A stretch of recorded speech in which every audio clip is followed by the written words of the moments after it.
Olá, muito bom dia a você que nos acompanha aqui no Notícias Agrícolas. Nós agora vamos direto para o Mato Grosso com um alerta para os produtores.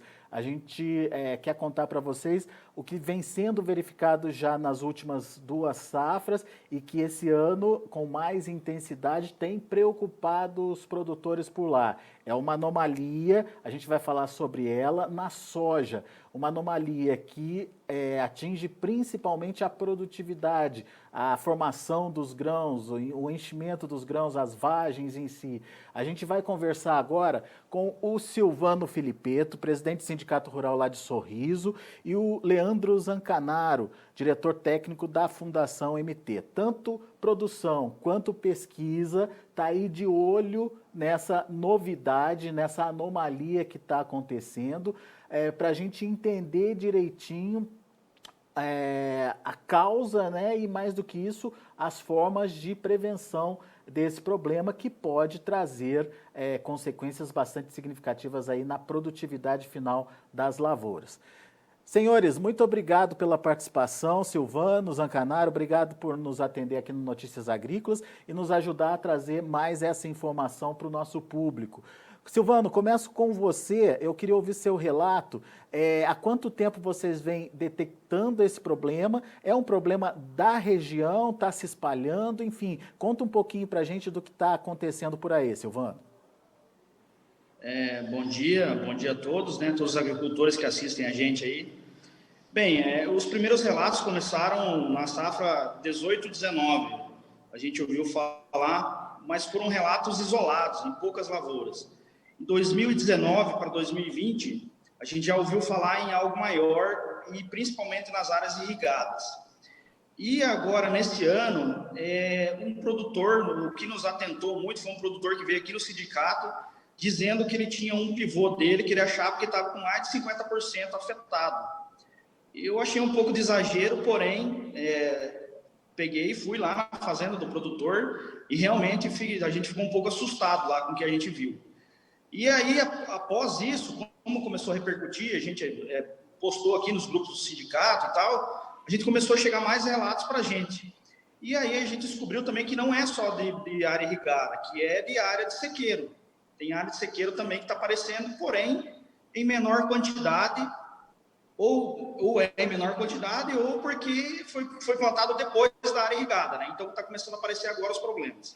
E que característica, Silvano? Qual que é o alerta? Qual que é a característica do problema?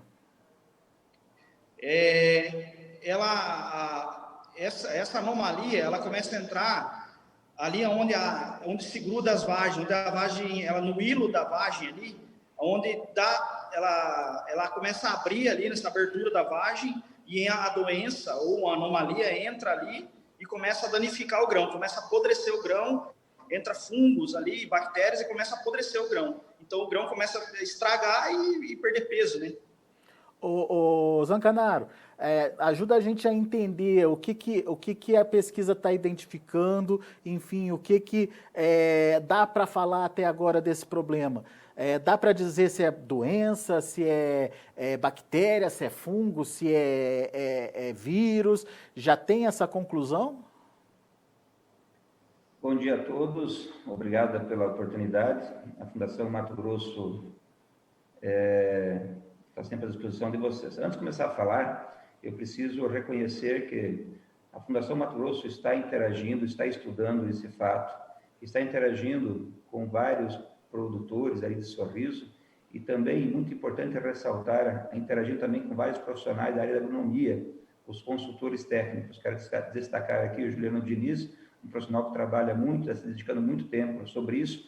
Então, também tem que reconhecer esses profissionais que nos ajudam a discutir esse problema, né, os produtores, atrás do sindicato e esses profissionais. Tá? O que nós temos visto? Na safra 19 e 20, nós implantamos um conjunto de protocolos, né, no CAD, Centro de Aprendizagem e Difusão da Fundação Mato Grosso, num produtor que é agrônomo também. Né?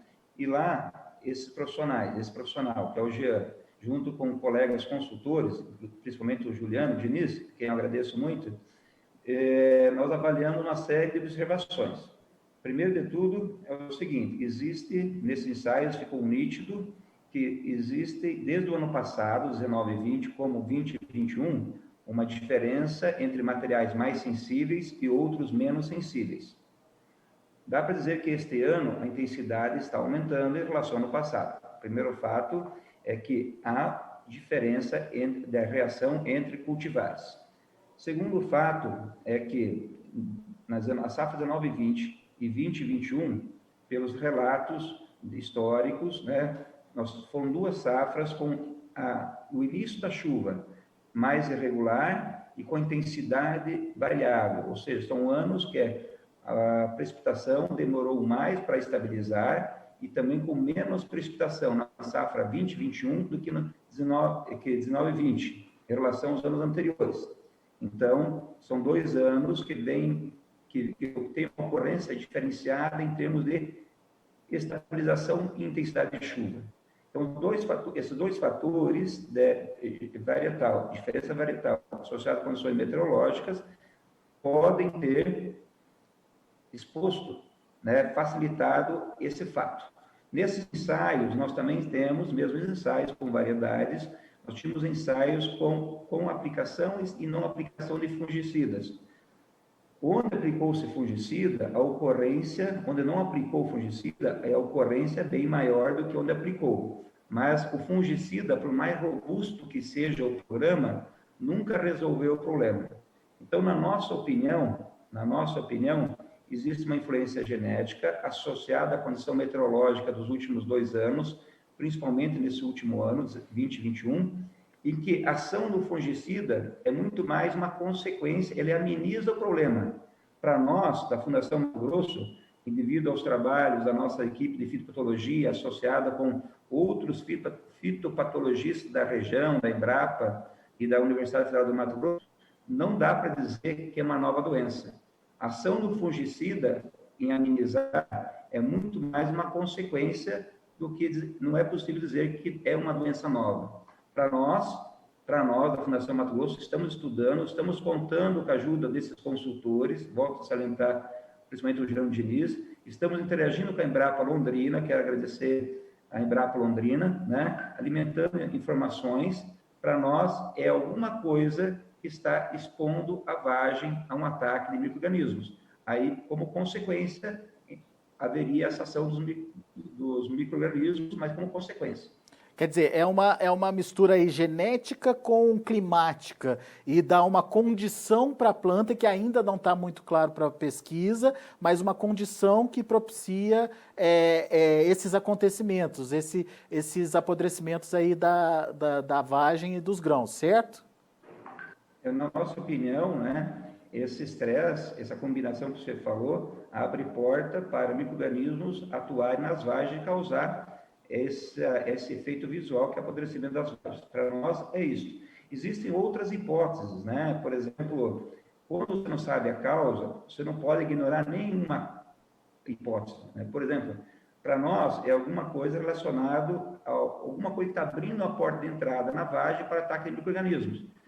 Há uma hipótese relacionada à parte nutricional, à parte física do solo, né? A questão de relações fonte-dreno, né? Essas hipóteses, para nós, elas são menos prováveis, mas enquanto que nós não sabemos, nenhuma hipótese pode ser descartada. Muito bem.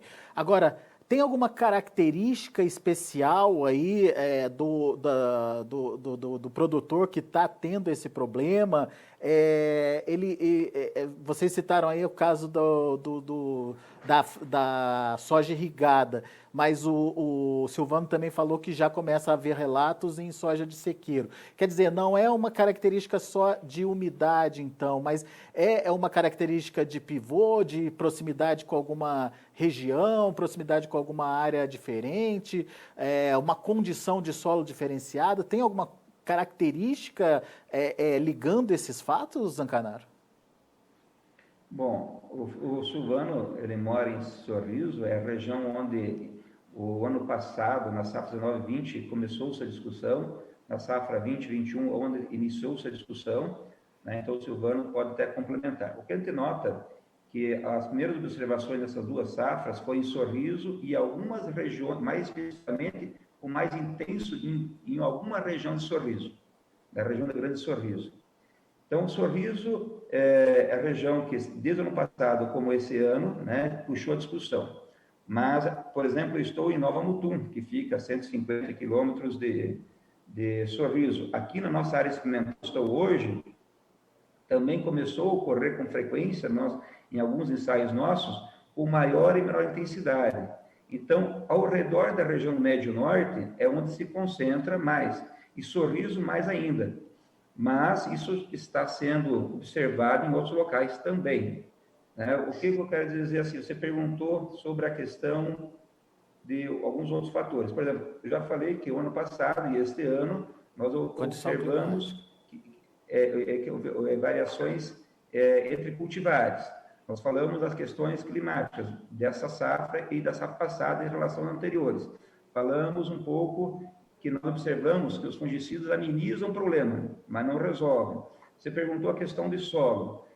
Nessa área do Fábio, desse produtor que o Silvano visitou junto comigo, era uma lavoura de pivô muito boa, muito bem conduzida, com uma sanidade foliar perfeita, com uma raiz pivotante perfeita, num solo com um sistema direto há vários anos, com solo muito fofo, com muita baixa resistência à penetração, com muito resíduo de material orgânico, em que você tinha uma soja com um aspecto visual sanitário muito bom, mas quando você abria o dossel dessa lavoura, você encontrava uma proporção grande de vagem. Então, não dá para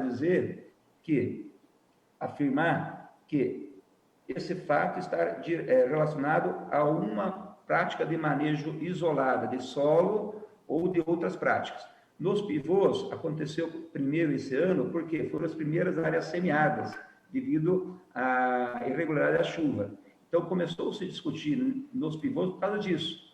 E essa soja semeada nos pivôs, na minha opinião, foi a soja que foi semeada, que passou por um período com menor precipitação e dependendo da irrigação, né? Mas foi uma soja que teve menor precipitação e dependeu-se da irrigação. E aí, com essa questão, pode, em função do baixo potencial hídrico do solo, com irrigações, né, momentâneas, talvez essa planta não teve a condição adequada, mesmo que irrigada, para desenvolver perfeitamente. E a partir que foi semeada as lavouras de sequeiros, começou a se observar também nos sequeiros. Então, não dá para dizer que é específico de pivôs, não. Tá. Ô, Silvano, qual que é o potencial de prejuízo que você tem visto aí na região em relação a esse problema? Eu vou pedir para o Renan colocar as imagens no ar e depois a gente comenta também sobre as imagens, os detalhes aí das observações. Mas, enfim, o que você tem visto aí como potencial de prejuízo do problema? O maior que eu vi foi desse produtor, nosso amigo Fábio Laier, aqui do Pontal do Verde. Ele está relatando 35%. Eu acho que essa foi a lavoura que eu mais vi perca. E tem produtor relatando que está dando 5%, 6%, 7% de prejuízo. Ela dá variado, né? Ela começa a dar variado e fora a perda de peso, que perde bastante peso também, né? Porque essa perda de peso é uma coisa que é difícil de mensurar ela, mas o que se mensura mais é o avariado, né? O avariado consegue se mensurar, sim. Então, só para a gente entender, a vagem, a gente está vendo uma vagem, ela acaba ficando mal formada, é isso? Isso, ela abre aí, pode ver que onde ela se fecha, as duas partes da vagem, assim, ela abre no meio dessa vagem, e quando ela abre, ela dá a porta de entrada para outros tipos de doenças, outros tipos de anomalia, de bactéria, pode ser fungos, né, que atacam o grão e acabam danificando o grão e apodrecendo. E esse ataque, ele acontece em todos os grãos de uma vagem? Não, ele começa, pelo que a gente vê, em um grão, depois vai passando para os outros, né? Pega em um primeiro e vai passando para os outros. É como se fosse uma porta de abertura ali, então. Isso. Ô Zancanaro, a gente está vendo algumas imagens que você mandou para a gente, queria conversar com você em cima das imagens. Quando a gente olha a lavoura, aqui a gente está vendo uma lavoura em final de ciclo, aparentemente sadia, certo? Bom, eu não estou conseguindo ver a foto, mas o que a gente observa é aquela foto que você deve estar mostrando, é que o Silvano estava junto comigo nesse dia, viu, Silvano? É que você olha uma lavoura, ela está com um aspecto de foliar de uma lavoura normal, sadia. Nós vimos isso na semana passada na área de cimentação, mesmo fato. Você olha a sanidade da lavoura, a parte foliar, sadia, sadia, sadia. Mas quando você abre o interior do dossel, você percebe que tem vagens com bastante problemas. Esse amarelecimento que a gente vê por cima é o final de ciclo normal, né? Normal, exatamente. E o amarelecimento normal, sanidade boa, né? E em lavouras muito bem conduzidas, né? É importante dizer isso, lavouras do alto potencial produtivo, né? Então, esse aspecto, você vê uma lavoura por cima, como está vendo nessa foto, que é desse pivô que o Silvano falou que o produtor estimou uma perda de 35%, você olhando por cima, você não diz que é uma lavoura normal. E daí o problema é quando você vai ver os detalhes, ver os grãos, a vagem em si. E daí sim você vê resultados como aquelas vagens que a gente chegou a mostrar também, que não se formam, os grãos não se formam, né? Na verdade, assim, o grão, esse fato, ele começa a ser percebido quando o grão já está indo, a semente, o grão que está dentro da vagem, a semente, ele já está indo para a fase final do enchimento de grão. Então, na verdade, esse grão, ele já está sendo formado, em algum momento, né, na nossa hipótese, alguma coisa permite que ocorra ou a infecção bem no hilo, como o Silvano falou, da semente, e ocorre essa questão desse apodrecimento, né? Então, o grão, quando esse fato acontece, o grão já está parcialmente formado, ou está bem formado. Aí, esse fato, talvez, da introdução de patógeno ali, favorece o apodrecimento. Então, isso acontece visualmente, né, na fase final do enchimento de grão. Quer dizer, não é uma coisa fácil de detectar, então, Zancanaro. O produtor precisa fazer um monitoramento para ver se está acontecendo com a lavoura dele depois que começa aparecer as vagens, então. Sim, o produtor vai observar com maior facilidade na fase final do enchimento de grão. No início do enchimento de grão, ele vê uma lavoura normal. Em lavouras isentas ou com uma pressão muito baixa de percevejo, em lavouras com bom potencial produtivo, em lavouras com boa sanidade foliar. Então, o que acontece? Eu vou contar uma história aqui que é real. Eu estou agora, nesse momento, em Nova Mutum. Tem um produtor parceiro nosso, né, em Nova Mutum, que até a semana passada, ele falou que não tinha observado nada. Em função do relato, ele, junto com o seu gerente, ele foi observar com maior detalhes, aí começou a observar a ocorrência. Então, muitas vezes, né, a gente percebe, nós, de modo geral, percebemos quando a intensidade já é mais alta. Mas quando no início, talvez as pessoas não estejam percebendo, porque de início a vagem parece normal, né? Em função de cada ambiente, né, você pode ter um avanço maior ou menor. Mas em Sorriso, na nossa área experimental, é nítido que quando você tem uma situação mais grave, em questão de uma semana, 10 dias, a evolução é muito rápida, onde você tem condições propícias, né? E o que nós notamos é que o manejo fitossanitário com fungicidas ameniza, mas por mais robusto que seja o programa, nunca resolveu. Silvano, qual que é a dica que você dá para o produtor que está de longe, enfim, não está acompanhando nos detalhes, mas pelo que a gente viu, esse monitoramento é importante para se fazer o relato da anomalia. Qual que é a dica que você dá para o produtor prestar atenção nesse momento? Em que momento entrar, em que momento observar, o que fazer, enfim. Por enquanto não tem tratamento, certo? A dica que eu dou é o que o Zancanaro acabou de falar. Ele falou em manejo, né? Manejo com fungicidas, usar produtos bons para olhar, identificar o problema agora, fazer manejo de variedades, nunca plantar a mesma variedade no mesmo talhão, acho que isso é básico, né? Fazer rotação também, fazer manejo com adubação, fazer uma boa calagem, gessagem, ter rotação de cultura. Então, tudo isso que a agronomia já fala, se você fizer bem feito, você vai amenizar o problema. Você pode não diminuir o problema, mas também você não vai aumentar, entendeu? Não vai chegar a um ponto desse do produtor perder 30%, 35%. Né? Então, você vai reduzir bastante fazendo boas práticas agrícolas. Eu acho que é isso que o produtor tem que fazer. O que nos assustou um pouco esse ano foi esse aumento. Nós vimos em poucas lavouras falando no ano passado. Esse ano a gente já tem muito produtor falando que está vendo isso. Eu não sei se o produtor está mais atento, se o produtor está rodando mais as áreas, se esse problema já tinha, ou nós estamos começando a ver melhor, estamos dando mais atenção, né? Mas eu sei que apareceu muito mais. Aqui na nossa região esse problema triplicou esse ano.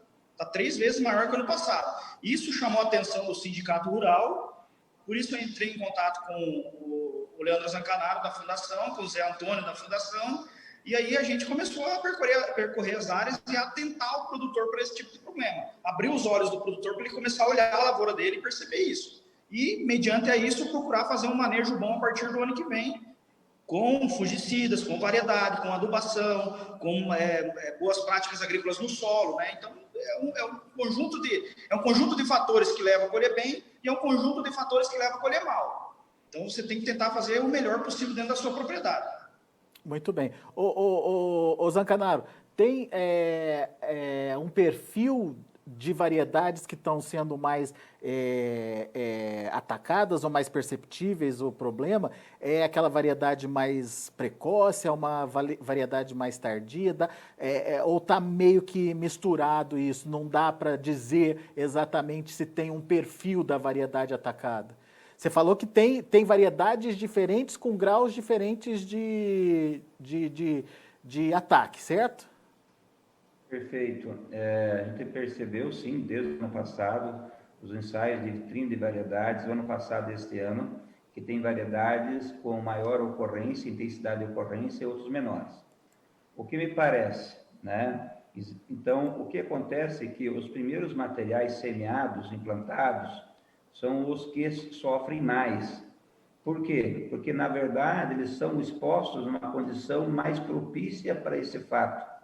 Então, eu não gostaria, nesse momento, de dizer, olha, é esse grupo de material ou aquele. Apenas existem diferenças entre cultivares, e essas cultivares, quando semeadas no início do período de chuvas da região, e quando o período de chuva é mais irregular, a estabilização da chuva mais irregular e com menor intensidade, coincide que esses materiais primeiros semeados, que muitas vezes são parte dos precoces para fazer uma segunda safra, tem uma proporção maior de danos.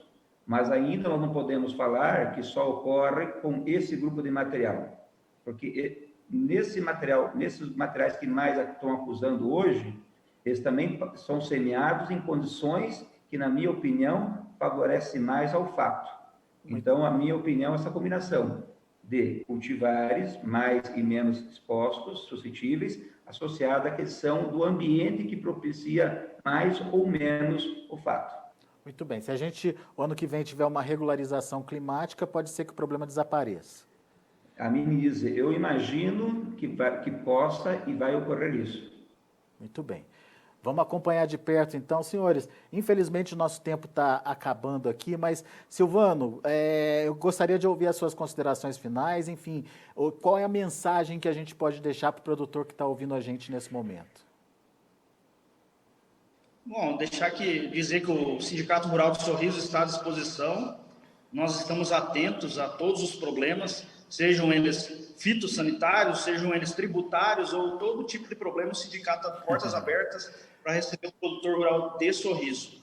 E a gente sempre vai em busca da técnica, da ciência, para tentar descobrir o melhor manejo, o melhor produto para que a gente possa usar e amenizar esse tipo de problema e levar mais renda para o produtor, que é isso que importa. Legal. Zancanaro, da mesma forma, como é que a pesquisa está conduzindo esse trabalho e qual as suas indicações aí para quem está nos ouvindo? Como a pesquisa está conduzindo esse trabalho? Eu vou falar pela Fundação Mato Grosso, né, mas eu sei que tem outras instituições, outros profissionais também estudando. O que eu vejo, né, a pesquisa, ela mais do que nunca, nesse caso, tem que estar vivenciando, interagindo com o produtor.